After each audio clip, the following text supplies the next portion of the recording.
Hello, hello. Thank you for joining me. This is my second day sharing the passages most prominent to me and my synthesis of the focus topics from Book 30 in my Book a Week series, Alan Watts' Out of Your Mind.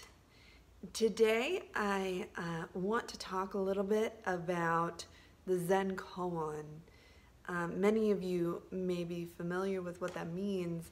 A Zen Koan is a riddle or a paradoxical scenario set before us that really emphasizes how inadequate logical thinking is. It is set before us with the proposed purpose of breaking us out of the limitations of logical thinking toward, hopefully, expanded consciousness or enlightenment. The koan is an experience that I believe all human forms are having. The koan does not need to be presented to us by a Zen master in order for us to experience it. And that's what I want to emphasize today. I look back at my journaling through the times in my life that I could regard as most painful, and the words that I was using to describe what I was dealing with always summarize into feeling cornered in some way or another. I know that I've mentioned that sensation of being cornered here on Biocadence a number of times. And that, in essence, was life presenting me with its riddle over and over. I often had the sensation that I had to choose between one thing or another in order to maneuver into the next space in my life.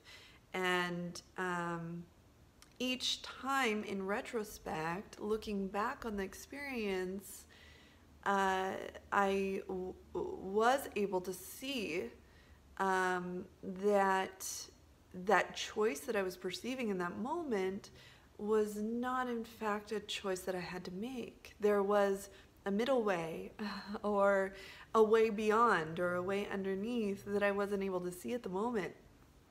And what I want to suggest today is that that sensation of being cornered, there are a number of physiological experiences that we're typically having when we're having that sensation. I have felt a tightening, sensation of feeling smothered, or pushed, squeezed. These are all, at this point in my life, sensations that I associate with rebirth, or renaissance, or rising from the fire. I see the imagery of a phoenix, or baptism, feeling underwater and suddenly rebirthed. And I think that we are presented again and again with different situations that feel like this squeeze in order to push us out of our patterned forms of thinking and I say navigating or maneuvering, often calculating, in order that we move into an expanded way of relating to our circumstances.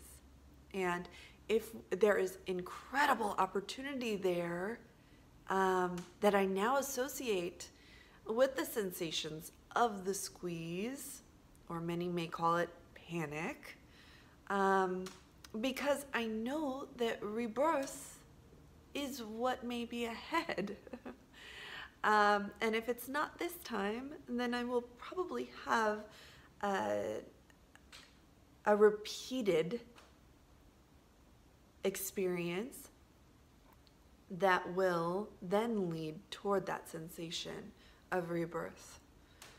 I think that our bodies deliver us this squeeze because if we didn't feel that squeeze, we wouldn't be incentivized to thinking in a different way or moving essentially beyond thought form. That is the ultimate point of the Koan experience or the squeeze experience. I'm going to tie this into the first passage that I'll read for today. I'm on page 52, and this reading will move on to page 53. What do you find when you truly explore yourself, when you examine your motivations, when you try to discover that genuine you beneath it all? It's like peeling an onion and looking for a pit. It's layer after layer after layer, but where is the center? That's why Zen masters use koans, which require a perfect, genuine, sincere act of searching. People knock themselves out trying to figure out koans, but the master always catches them because the master can read their efforts and thoughts. So you have to genuinely explore, but not on purpose. But how then? When you get stuck thinking that the world is a trap and it sucks you in and you can't escape, go deeper. Page 32. When you look for your own mind, that is to say, your own particularized center of being that is separate from everything else, you won't be able to find it. But the only way you'll know it isn't there is if you look for it hard enough to find out that it isn't there. That's why gurus of all types tell you to know yourself, to look within, to find out who you really are. Because the harder you look, the less you will find. And then you'll realize it was never there in the first place. There isn't a separate you. Your mind is what there is. It's everything. What if this moment, this one right now, is eternity? We've somehow convinced ourselves of the notion that this moment is rather ordinary, that we don't feel very well, that we're vaguely frustrated and worried and so on. And all this ought to change. But you don't need to do anything at all. This is it. And you mustn't try not to do anything either, because that's still doing something. Page 33. So whether you ask how you can know God or how you can attain Nirvana, they're the wrong questions. Why do you want Nirvana? The fact that you want to attain it is the one thing preventing you from achieving it. You already have Nirvana. Of course, it's your privilege to pretend that you don't. If that's your game, to think you're just some ego. Well, when you finally want to wake up, you will, just like that. If you're not awake, it shows you don't want to be awake yet. You're still playing the hide part of the game. It's still just the self, pretending it's not the self. When you realize this, the distinction between voluntary and involuntary behavior disappears. The things you think are under your control and the things you think go on outside of you begin to feel exactly the same. Page 35. Not too long ago, people believed the earth was flat. They knew it to be true with all their hearts. But then people started sailing all the way around the world and flying from here to there. We gradually got used to thinking of the earth as globular. We just got used to it. Well, in the same way, it will one day be a matter of common sense to most people that we are all one with the universe. It will be so simple. And maybe when that happens, we'll handle our technology with better sense. Maybe we'll act with love toward our environment instead of hate. Page 39. At the same time that human consciousness is a form of awareness and sensitivity and understanding, it's also a form of ignorance. Our ordinary everyday consciousness leaves out more than it takes in. Things that are terribly important. For example, it leaves out things that would, if we did know them, allay our anxieties and fears and horrors.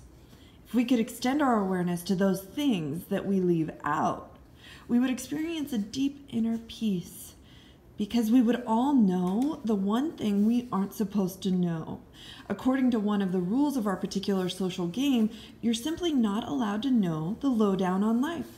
On one hand, lowdown means the real dirt on things, but it also means that which is profound, that which is mysterious, that which is in the depths. And the lowdown is an incredibly important aspect of existence that our everyday consciousness screens out. Page 40. What we are all carefully taught to ignore is that every one of us is an act, a function, a performance, a manifestation of the entire cosmos, what you might call God or Brahman or the Tao.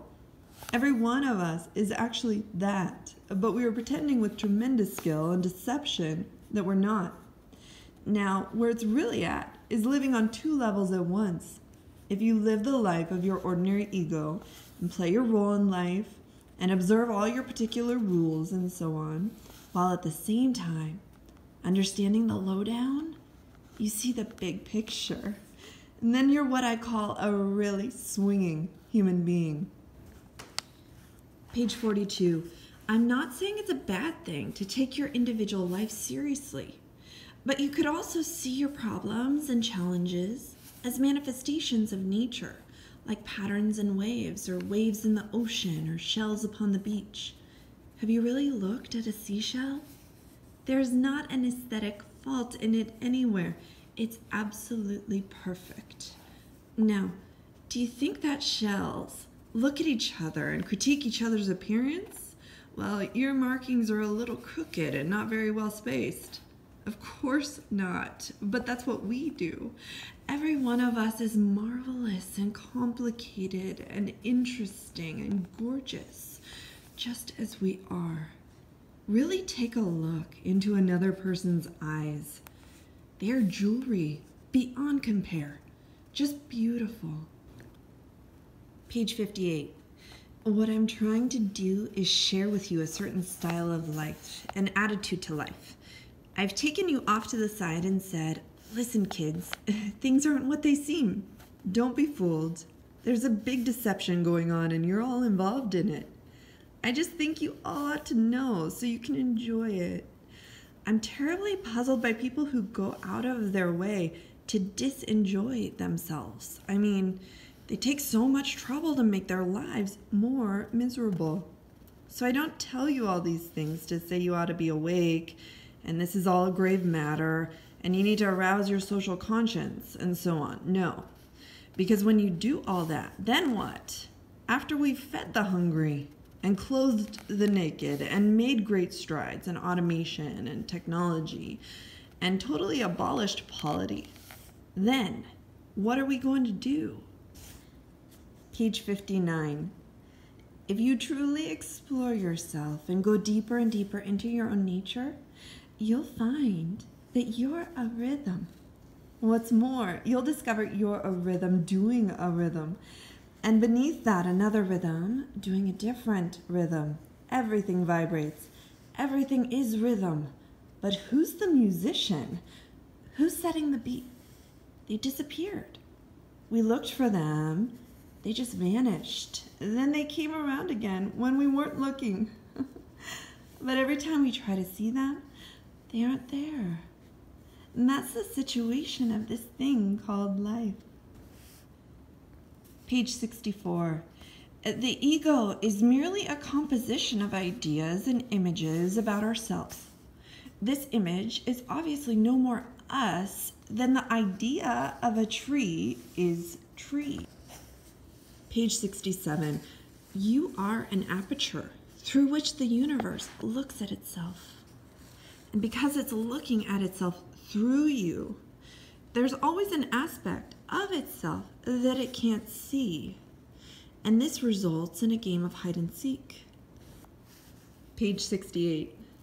Because you retain this sense of something missing, you get into competition with yourself and others. But all this effort and competition and searching is just like looking for your own head. You can't see it, so you might imagine you've lost it, and that's the point. We don't see what looks, so we think we've lost it. So we go off in search of ourselves or God or the Atman or whatever. But it's the one thing we can't find because we're already it. Page 72. In the forest, leaves die and fall off the tree to the forest floor, and they mold and rot and supply humus from which more plants grow. That's the cycle. But we try to stop that cycle from happening. Look at what morticians do. Make the body unpalatable to worms, as if being eaten were an indignity to the human being. Why? We eat everything else and we give nothing back. Page 75. All we experience is a spectrum of vibrations, light, sound, smell, tactile feelings, emotions, everything. We live in the midst of a woven tapestry in which the warps and woofs are all these different spectra of various kinds of vibrations. If you didn't have one, you wouldn't have the other because it takes two to reveal the pattern. We are patterns in a weaving system. We wouldn't be here if it weren't for the interlocking of all these different spectra of dimensions. When a vibration reaches a certain point, we think it's too much. When it falls to a different point, we think it's not enough. At one end, it's so subtle that we might go to sleep, but at the other end, it might feel as if things were going to rip right apart. And someone in that experience of tension might panic. We'll tell that person to relax and take it easy, but you can't often do that. So for the person who can't relax, I say, go into that tension. Go in the direction of least resistance. Scream. Get violent inside. That sort of thing. One way or the other, it doesn't matter which way you go when the boat of life begins to rock. But I think you might as well rock with it than against it.